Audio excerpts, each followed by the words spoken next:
It's just beautiful, isn't it? It's mesmerizing. It's double helix sighting. You really can tell just by looking at it how sort of important and amazing it is. It's pretty much the most complicated molecule that exists, and potentially the most important one. It's so complex that we didn't even know for sure what it looked like until about 60 years ago. It's so multifariously awesome that if you took all of it from just one of our cells and untangled it, it would be taller than me. Now consider that there are probably 50 trillion cells in my body right now. Laid end to end, the DNA in those cells would stretch to the sun not once, but 600 times. Mind blown yet? Hey, you want to make one?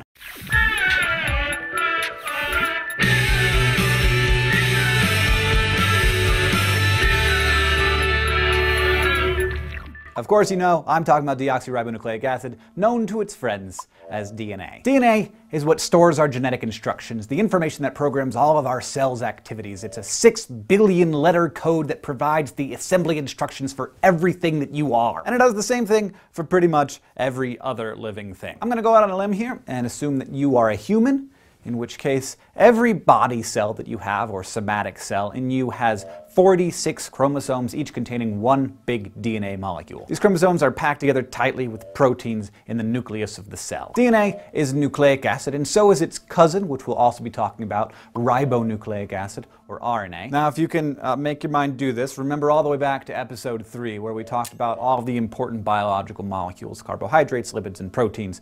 That ring a bell? Well, nucleic acids are the fourth major group of biological molecules, and for my money, they have the most complicated job of all. Structurally, they're polymers, which means that each one is made up of many small repeating molecular units. In DNA, these small units are called nucleotides. Link them together and you have yourself a polynucleotide. Now, before we actually put these tiny parts together to build a DNA molecule like some microscopic piece of IKEA furniture, let's first take a look at what makes up each nucleotide. We're gonna need 3 things. 1, a 5-carbon sugar molecule, 2, a phosphate group, and 3, one of 4 nitrogen bases. DNA gets the first part of its name from our first ingredient, the sugar molecule, which is called deoxyribose. But all the really significant stuff, the genetic coding that makes you you, is found among the 4 nitrogenous bases: adenine, thymine, cytosine, and guanine. It's important to note that in living organisms, DNA doesn't exist as a single polynucleotide molecule, but rather a pair of molecules that are held tightly together. They're like an intertwined microscopic double spiral staircase, basically just a ladder, but twisted, the famous double helix. And like any good structure, we have to have a main support. In DNA,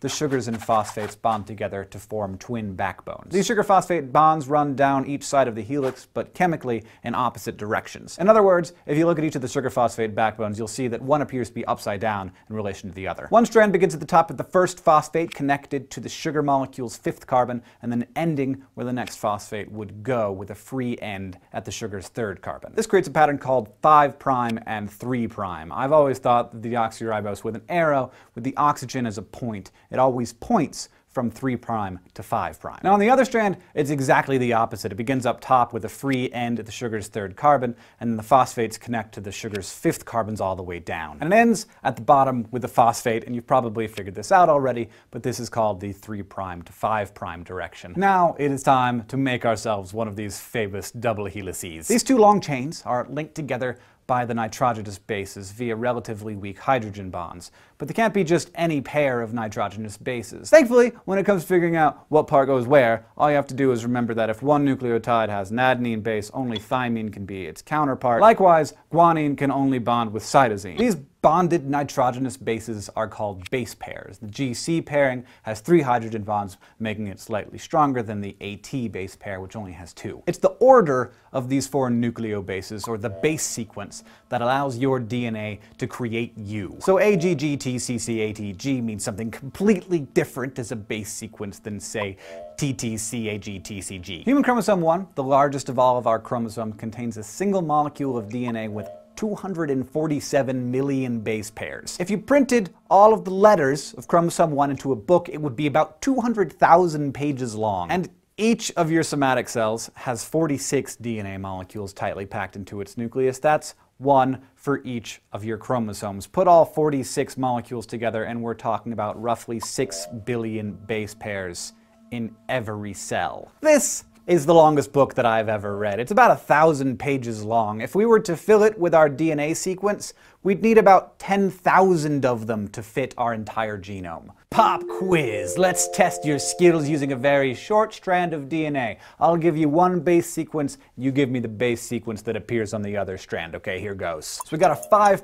AGG-T-CCG to 3', and time's up. The answer is 3' TCC-AGGC 5'. See how that works? It's not super complicated. Since each nitrogenous base only has one counterpart, you can use one base sequence to predict what its matching sequence is going to look like. So, could I make the same base sequence with a strand of that other nucleic acid, RNA? No, you could not. RNA is certainly similar to its cousin DNA. It has a sugar phosphate backbone with nucleotide bases attached to it, but there are 3 major differences. 1. RNA is a single-stranded molecule, no double helix here. 2. The sugar in RNA is ribose, which has one more oxygen atom than deoxyribose, hence the whole starting with an R instead of a D thing. And finally, RNA does not contain thymine. Its 4th nucleotide is the base uracil, so it bonds with adenine instead. RNA is super important to the production of our proteins, and you'll see later that it has a crucial role in the replication of DNA. But first,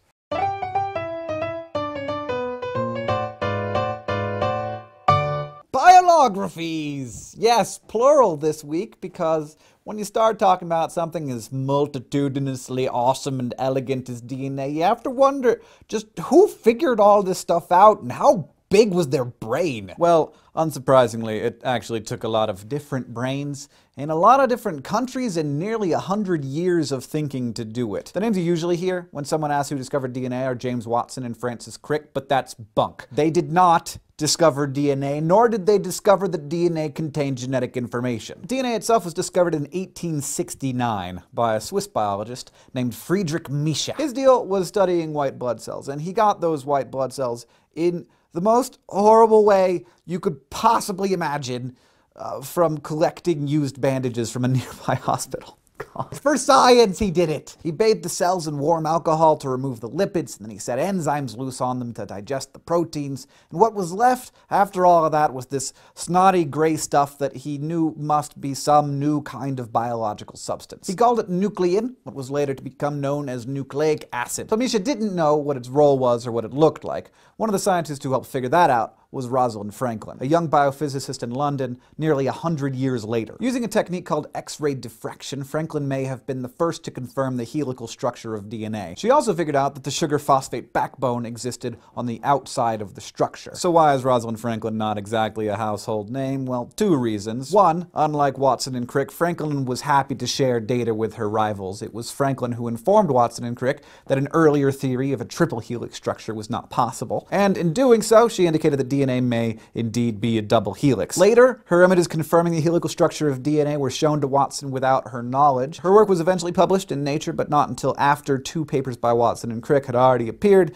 in which the duo only hinted at her contribution. Even worse than that, the Nobel Prize Committee couldn't even consider her for the prize that they awarded in 1962 because of how dead she was. The really tragic thing is that it's totally possible that her scientific work may have led to her early death of ovarian cancer at the age of 37. At the time, the X-ray diffraction technology that she was using to photograph DNA required dangerous amounts of radiation exposure, and Franklin rarely took precautions to protect herself. Nobel Prizes cannot be awarded posthumously. Many believe that she would have shared Watson and Crick's medal if she had been alive to receive it. Now that we know the basics of DNA structure, we need to understand how it copies itself, because cells are constantly dividing, and that requires a complete copy of all that DNA information. It turns out that our cells are extremely good at this. Our cells can create the equivalent of 10,000 copies of this book in just a few hours. That, my friends, is called replication. Every cell in your body has a copy of the same DNA. It started from an original copy and will copy itself trillions of times over the course of a lifetime, each time using half of the original DNA strand as a template to build a new molecule. So, how is a teenage boy like the enzyme helicase? They both want to unzip your genes. Helicase is marvelous, unwinding the double helix at breakneck speed, slicing open those loose hydrogen bonds between the base pairs. The point where the splitting starts is known as the replication fork. It has a top strand called the leading strand, or the good guy strand as I call it, another bottom strand called the lagging strand, which I like to call the scumbag strand, because it is a pain in the butt to deal with. These unwound sections can now be used as templates to create two complementary DNA strands, but remember, the two strands go in opposite directions in terms of their chemical structure, which means that making a new DNA strand for the leading strand is going to be much, much easier than for the lagging strand. For the leading, good guy strand, an enzyme called DNA polymerase just adds matching nucleotides onto the main stem all the way down the molecule. But before it could do that, it needs a selection of nucleotides that fill in the section that's just been unzipped. To get started at the very beginning of the DNA molecule, DNA polymerase needs a bit of a primer, just a little thing for it to hook onto so that it can start building the new DNA chain. And for that little primer, we can thank the enzyme RNA primase. The leading strand only needs this RNA primer once at the very beginning, then DNA polymerase is all, I got this, and it just follows the unzipping, adding new nucleotides to the chain continuously all the way down the molecule. Copying the lagging, or scumbag strand is, well, he's a freaking scumbag. This is because DNA polymerase can only copy strands in the 5' 3' direction, and the lagging strand is 3' 5'. So DNA polymerase can only add new nucleotides to the 3' end of a primer, so maybe the real scumbag here is the DNA polymerase. Since the lagging strand runs in the opposite direction, it has to be copied in a series of segments. And here that awesome little enzyme, RNA primase, does its thing again, laying down an occasional short little RNA primer that gives the DNA polymerase a starting point to then work backwards along the strand. This is done in a ton of individual segments, each 1,000 to 2,000 base pairs long, each starting with an RNA primer. These are called Okazaki fragments, after the couple of married scientists who discovered this step in the process in the 1960s. And thank goodness they were married so that we could just call them Okazaki fragments instead of Okazaki-someone's-someone fragments. These allow the strands to be synthesized in short bursts, and then another kind of DNA polymerase has to go back over and replace all of those RNA primers, and then the little fragments gets joined up by a final enzyme called DNA ligase. And that is why I say that the lagging strand is such a scumbag. DNA replication gets it wrong about 1 in every 10 billion nucleotides.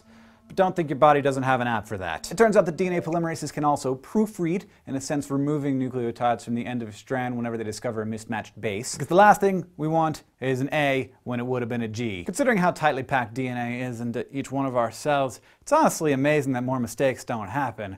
Remember, we're talking about millions of miles worth of this stuff inside us, and this, my friends, is why scientists are not exaggerating when they call DNA the most celebrated molecule of all time. So you might as well look this episode over a couple of times and appreciate it for yourself. And in the meantime, gear up for next week when we're going to talk about how those 6 feet of kick-ass actually make you you. Thank you to all the people here at Crash Course who helped make this episode awesome. You can click on any of these things to go back to that section of the video if you have any questions. Please, of course, ask them in the comments or on Facebook or Twitter.